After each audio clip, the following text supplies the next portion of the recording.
podcast. We are with it with episode 6, y'all.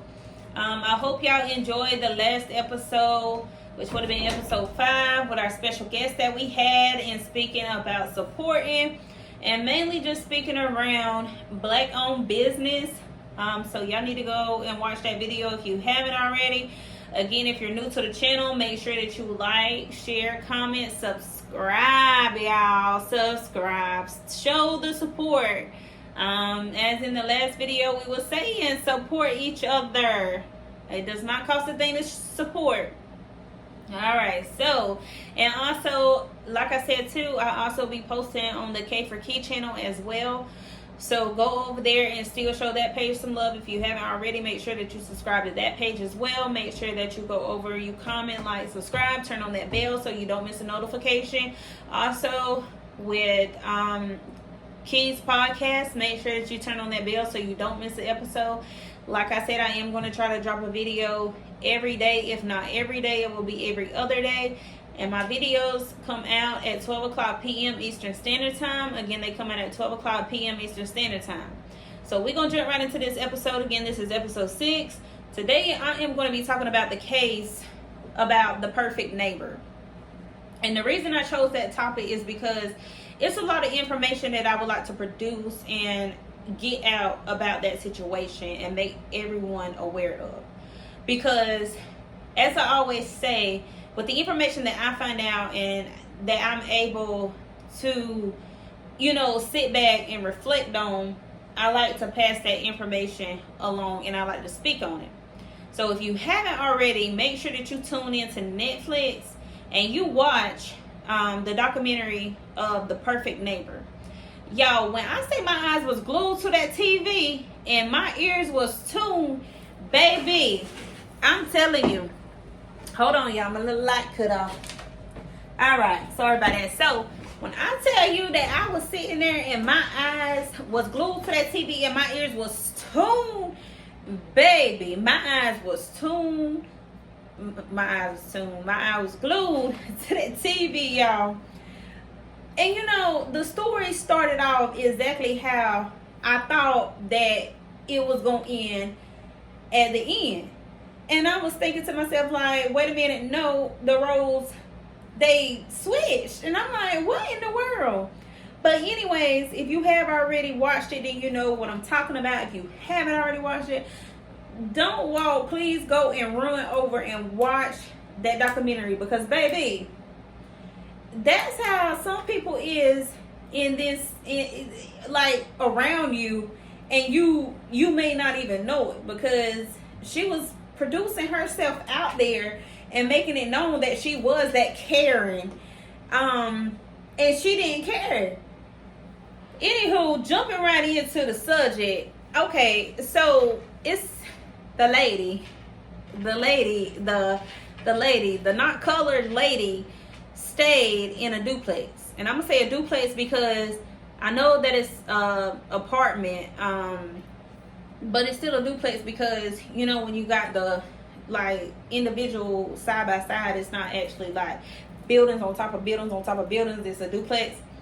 Well, she stayed in a colored community. And she tried to say that she owned her property. But to my understanding, like, okay, you own your property, that's good. Or you own that land or whatever. That's good for you. You can make your rules. You can feel how you feel. Everybody can feel how they feel. But it's a certain point and it's a certain time, like, way that you feel some type of way. So the whole mix of it is, I'm probably going to have to stand up, y'all, because this thing gets on my nerves when it cuts off, child. Alright, so, anywho, the lady stayed there. And it was a well-colored community. And, they had children. She didn't have children, but they had children. And the children would go out and play. We all know how children is. We know children like to play. If you ever seen an apartment complex, even houses, you see kids outside playing, running around. They doing the usual. They doing what kids do. Kids will be kids, just like adults will be adults. But adults can control how they act and how they think, speak, all that. They can control it. But so the kids will be outside playing. And mind you, the kids will try to find them like a field to play in, which would be by the not colored woman's house or property, as she say. And they will be out there playing, not harming her house, not harming her property, not vandalizing, not doing none of that. They just out there playing as kids play. And if they step foot over there, this woman was calling the police on these children, and they were actually coming out there to the call. Of course, they have to respond to the call. I'm not saying they don't. They do. But it's not like they were trying to talk to her or explain to her, like, okay, you know, this situation is going to happen, or they wasn't trying to, like, I mean, basically they were just like, okay, we're going to come out here, we're going to do our job, we're going to say what we're going to say, and we're going to just let it go. We just going to go. That's basically what they were saying and basically what they was doing. So that was the first incident about these kids playing on this woman's property. And everybody kept telling the cops that this woman do this stuff all the time. The next incident, this woman go and she parks her truck down there, down the road, off her property. Off her property now. It's not even parked on her property. She go park it off of her property. And she waiting for these kids to even walk near this truck. And this woman is setting her alarm off every 2 minutes.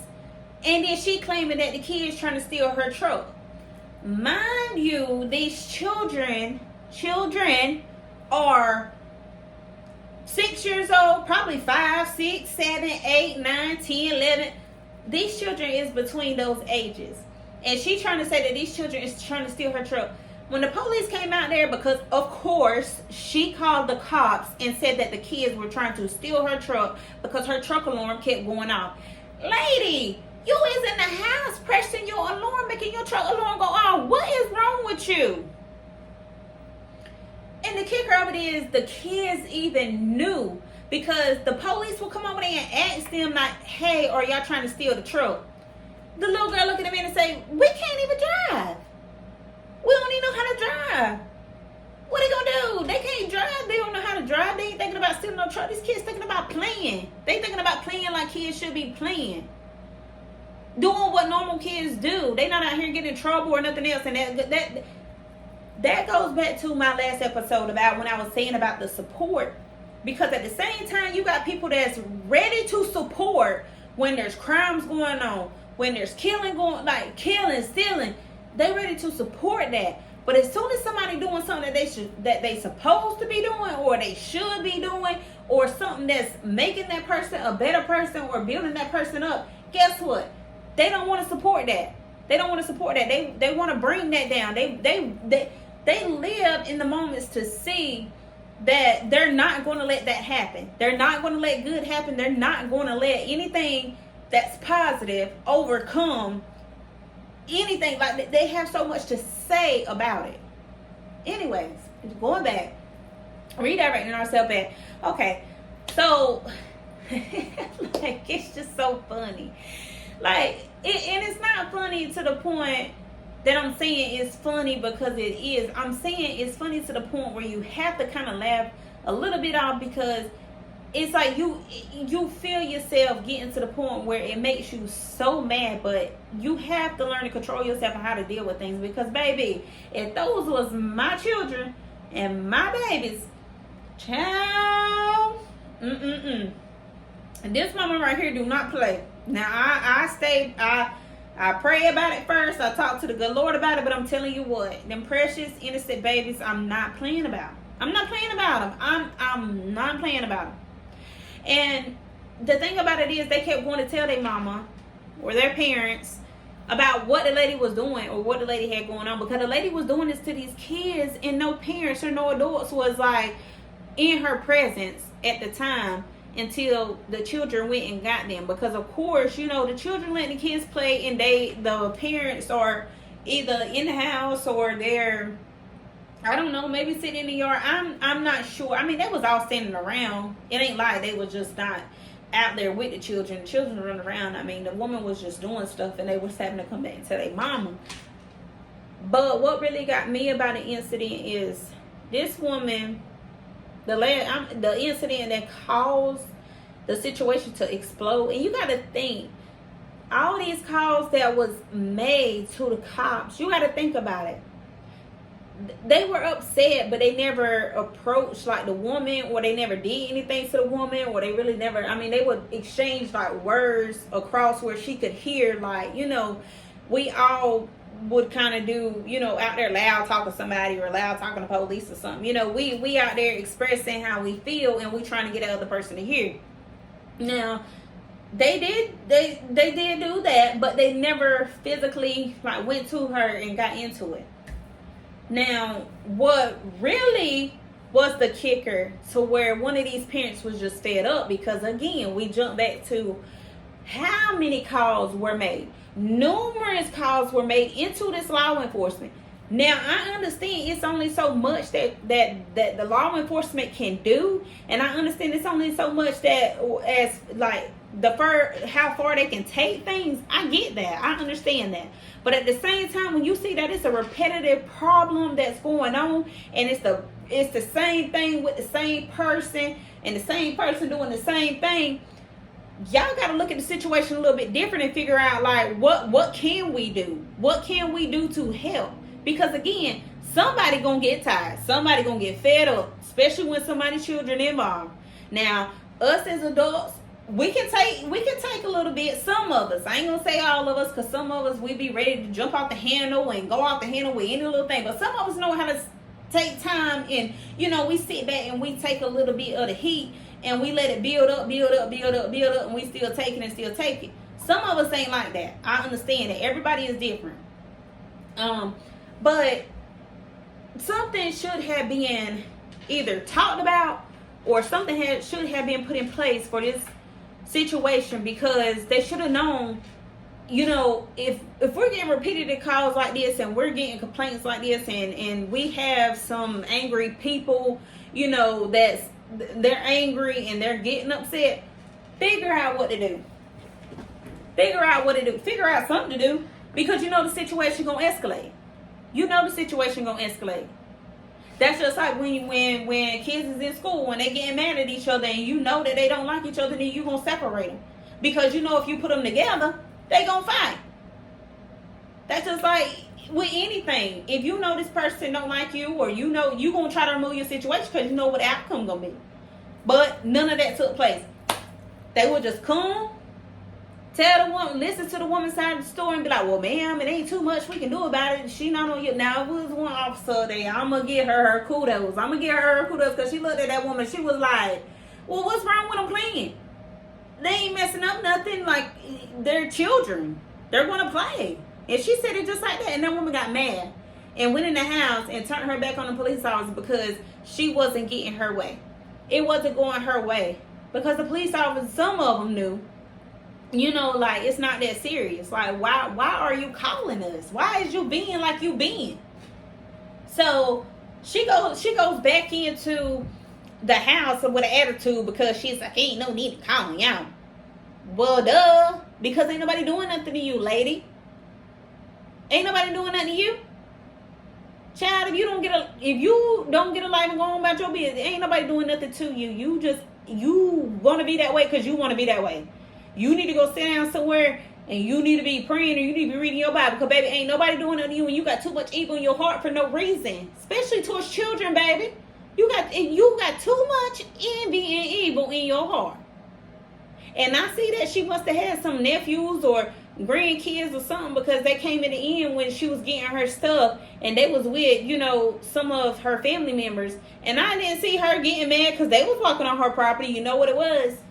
It was the skin color. Let's all be real. It was the skin color. The skin color had something to do with it. It could have been 50 of them children on her property. If their skin color was the right color, I guarantee you it wouldn't have been no issue at all. But again, they're children.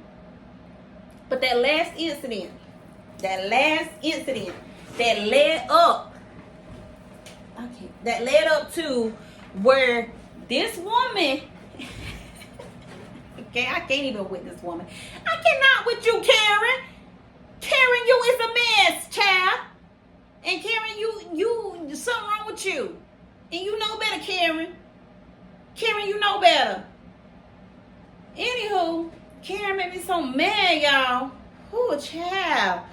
Anywho, though, that last incident, it burnt my soul up. Do you hear me? It burnt my soul up.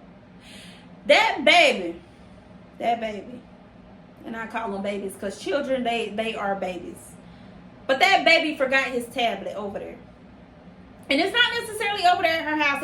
It was near her place of residence. I guess where the youngin was playing, he forgot his tablet. So he told his mama he forgot the tablet. And his mama told him to go get the tablet. And the baby went to go get his tablet. And I believe, correct me if I'm wrong, because I'm not sure, I'm so heated, but I believe this woman, Karen.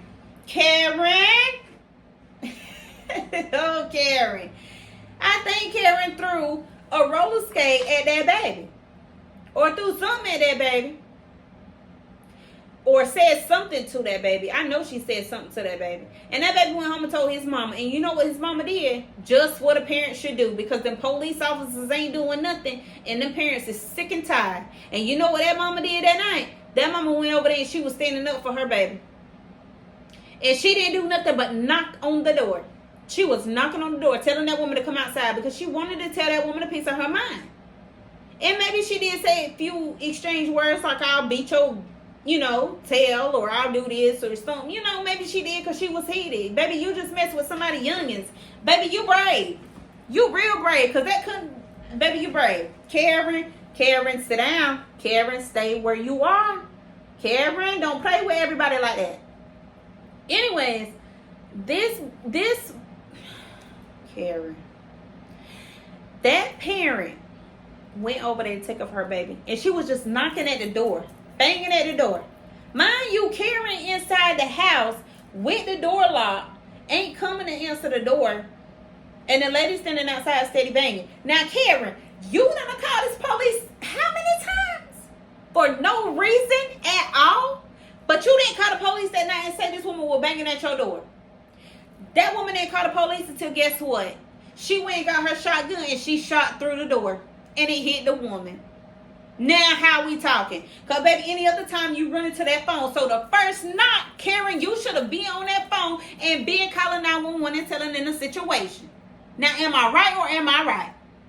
And Karen didn't do that. Karen waited till she fired that shot through that door at that woman, not telling or knowing if there was somebody behind that woman, if it was a child out there with that woman, or if it was somebody else out there with that woman. She just fired a shot through the door. This woman was not in your face, Karen. This woman did not touch you, Karen. This woman was nowhere near you, Karen. This woman was outside the door, and you were inside the house, Karen, with the door locked, Karen. You threw a roller skate at her baby, or you did something to that baby while he was going to get his iPad. You don't think that mama going to do nothing? Karen, get a life. Anywho, so what you think Karen did? Karen claimed self-defense. Yes, Karen did. And y'all know the funny thing that gets me? what burns me up is that when this situation went, they did say, oh, we have to cuff you because it's under investigation. So we have to cuff you. But y'all didn't have to book her. Y'all didn't have to book her. And this is and baby, I'm gonna take a moment. Because I thought the lady lived. I thought the lady lived. But the lady passed away. She got shot in her shoulder, her upper shoulder. And mind you, her babies were there to see all of this. They seen it. They were there. They seen it. They seen all of it. So it's even more harder. The babies, they seen it. But I thought the lady lived because they was trying to get her life-saving measures, and they was trying to help her on scene until the ambulance got there. And when the ambulance got there, that's when they pronounced that the woman was gone. And that's when they wanted to book Karen. Well, not book her. I take that back. That's when they had to handcuff Karen, because they told Karen that they would have to handcuff her because of the simple fact that it was an ongoing investigation and that, you know, what had happened. So they put her in the interrogation room and they were asking her questions and just asking her about that night. And none of it made sense. Mind you, all the calls that this woman made and that she was lying. She was lying on all of these calls. She was lying, y'all. She was lying. And y'all don't take that in consideration? She made all of these calls and she knew what it was going to lead up to. She wanted to think that she had an alibi. She wanted to think she had an alibi. But what they should have been thinking is, okay, we got all these calls from this woman. None of it seemed to be true. Now we got a murder on our hands because she done shot one of these ladies. Come on. So she got released.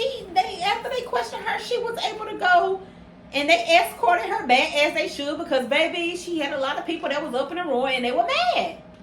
So they escort her to go get her stuff out her house, because of course she couldn't stay there because of the neighborhood was in an uproar, which they should. And I don't know where she went from there, but anyways, the family got together, had little vigils. They held vigils. They held protests. They held, you know, a lot of things trying to get the community to come together and just remember the mother and bring justice forth to this lady, because justice needed to be brought forth. That was not, and that's the same thing with daggone Spivey's case. But guess what? The people that got Spivey, they knew the whole force. So guess what? They ain't trying to go further with that case. But that's another topic for another day, because we're going to jump back into that. We're going to do another episode on that, and we're going to talk more about that, because that's just another one we're going to talk about. But back to what I was saying about Karen. They was trying to get justice brought for the mother, and they wanted to see Karen in jail, which we all would have wanted to, because that's not self-defense. I wish people stop thinking that people don't know what self-defense is. You don't know what self-defense is, leave it alone, because it's not self-defense. You shot through a closed door. A closed door. That woman was not nowhere near you. So stop it. Karen, stop it. Anyways, y'all. But justice did get served, because she went in front of a jury. And that jury, they said what it was. Guilty on all counts. You're guilty, Karen. So Karen, guess what Karen's seeing? Karen's seeing right in her little cell where she need to be, and spending the rest of her life. And she got somebody else, the most high, that she got to listen. She got to answer to. That ain't. It don't stop there, because she got somebody else she got to answer to too, because she took an innocent life. All because that's what she felt like she wanted to do. That's why. But yeah, y'all, I had to speak on this topic because it just be some of this stuff just be driving me. It be driving me crazy. Like, I just don't understand. Like I'm not even in the field of like attorneys and cops and stuff. But good Lord, like, it don't take that much brains for you to know, like, something just ain't adding up and something ain't right, and something wasn't right. It wasn't right. Y'all had too many calls on y'all hand about this woman, and most of that stuff was not true. It wasn't right. But y'all go watch it. Y'all go watch it and y'all see what I'm talking about. And then what really broke my heart, and I'm getting ready to wrap it up, but what really broke my heart was that baby, and he got to live with it for the rest of his life. And that baby kept blaming himself, because he was like, I should have just left my tablet over there, and I should have never went and told my mama. And that baby blames himself probably to this day. He the reason his mama died, and that baby not the reason his mama died. And I hope and pray that his little heart, he can let go of that burden. I hope he can, because he did nothing wrong. He had nothing to do with that. I hope he lets it go, because he did what a child would do. He went and told his mama he forgot his stuff. His mama told him to get it. But he tells himself his mama will still be living if he wouldn't have went and got that tablet. And that's a hard pill to swallow, and that's a hard pill for that baby to live with. And I just pray peace over that baby. I pray peace over that baby, and I pray that he has peace. And I hope and I pray that that baby continues to live his life, and I pray that baby goes far in life and turns out to be whatever he puts his mind to be, or what he desires to be. And I pray peace upon that baby. I really do. I pray peace upon that baby, and I pray that his little heart don't hurt no more regarding him blaming himself. And I hope I really hope he stops blaming himself, because he don't need to. He don't need to blame himself. No child should. It's not his fault. But she got justice, and I'm happy for that. And Karen. Oh, Karen. Y'all, I'm gonna wrap up. I just had to talk about Karen. And again, the name of that documentary is The Perfect Neighbor on Netflix. So please tune in and watch it. Just watch it, because it is people out here like that, and we need to watch for people like that. Watch them babies. Like I always say, y'all, protect them babies. Watch over them babies. Watch over them. Watch over them babies. Don't watch them babies, and watch them closely, because like I said, adults can deal with a lot of stuff, and adults can handle a lot of stuff, but then when it comes to them babies, it's a different ball game. So watch your babies. Pray for your babies. Be watchful and be mindful. And y'all, I'm gonna go ahead and wrap it up. But again, make sure that you commenting down, letting me know what you think. You may see me do some videos. I've been reading through some of my comments on my other videos that I've been making. You may see me do it like a mixture podcast. I would say like a mixture video. Like I will come in and talk about the comments that I've been seeing on my previous episodes. I'll come in and I'll talk about it, so we can get that clarified too. But again, y'all, this your girl K for Key. And I'm out until next time. Karen, you still got me heated, but I'm gonna pray for you, Karen.